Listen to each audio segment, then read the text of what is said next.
Testing. Is it on? Okay. So yeah, this video is gonna be about glyphs in Mr. Pandaria. A bunch of new ones were added, and there's like a million major glyphs now, no prime glyphs, and like 6 minor glyphs, which are all still pretty much useless. And when you go down the list, it kind of looks a bit intimidating. So I decided to make this video to filter out some of the glyphs that weren't even applicable to disc, and to filter out the worst glyphs, just so it's clear which ones are worth choosing from. I think there's more than 3 good ones, and it will vastly depend on your comp, your playstyle, and what you're playing against, depending on what's best. So first up we have Glyph of Atonement, and I think the first issue of this glyph, if there's not going to be any other text. Yeah, if there's not going to be any other changes in terms of spell hit.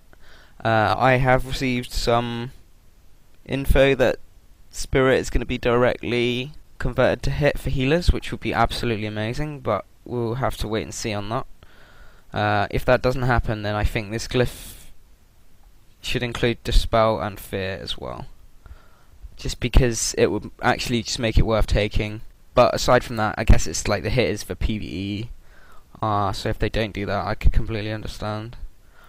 Right now, I don't think it's worth it, just because you're not doing enough damage to make it worth it, especially with some of the other glyphs, which can be pretty important. Next up, Desperation, which is just PS while stunned. It's pretty standard, and I think you pretty much have to run with it these days. I'm kind of disappointed that that's still a glyph. I think PS should just be castable while stunned anyway, because it's pretty much the entire point of the ability is to stop big damage while you're getting, nuked down, and you're usually getting nuked down in a stun. So yeah, that's pretty much all I've got to say on that one. The next one is Dispel Magic, and this is a new glyph, I think. Yeah, the offensive Dispel Magic one is a new glyph. And when you dispel something offensively, it's gonna do damage, and it could be good for RMP.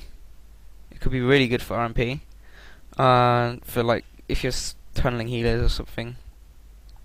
I am interested to find out if it scales, because if it's just doing that damage, then it's rubbish. It's nowhere near enough. So yeah, it'd be interesting to find out if it scales with spell power. Additionally, I'd want to know if, for example, if you removed a shield or a barrier or whatever, would it apply the damage after or before the dispel? So like, would the damage get absorbed? They're both important things that you need to consider when choosing this glyph. I think it has the potential to be definitely very good and one of your 3 choices. But yeah, it all depends on the 2 things I just mentioned. Next up is Fade, and with the Phantasm talent, this glyph looks pretty amazing, just because of the 3-second immunity to ranged. You're going to have that every 21 seconds with this glyph, and that is so huge. It basically makes you unnukeable, unCCable. It's like pretty fucking ridiculous, let's be honest. Additionally to that, you get a 21-second cooldown freedom, on top of your set bonus for Power Word Shield. So that looks like a really strong glyph, and definitely something that, if nothing gets changed, I would consider using. Next one is Fear Ward. I would never use this in the key, or rather my main glyph setup, just because it's too situational. It applies to too few classes, and it just doesn't seem as strong as some of the other glyphs that are that are out there that you can use. The time I would use this is if I knew I was going to do a series against an RMP or something, or an RLS. Then I think it could be a viable choice. But apart from that, not worth it. Definitely not worth it for ladder play. Next up, Glyph of Holy Fire. Looks really good at first. I'm not sure though, to be honest with you.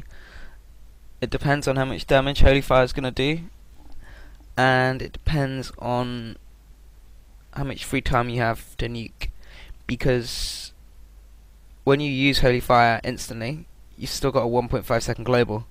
So it's basically the same cast time, but the damage comes at the start of the cast, not at the end, and you can't be interrupted. That's all it's doing really. Like, if like in the long run, you have it, it's not going to be more damage in the long run, or it's just going to be a little bit more burst as you use it, and then after that it's just the same.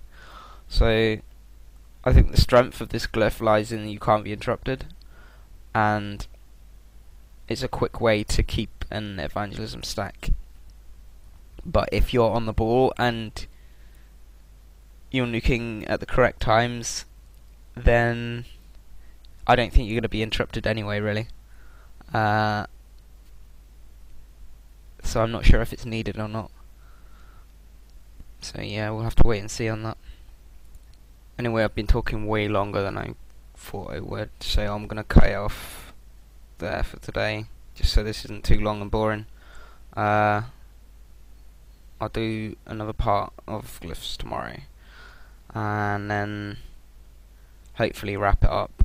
If not, I'll do another one the day after, and I'll just basically finish off with my choices so you can see what I'm getting for ladder play as it stays as it is right now.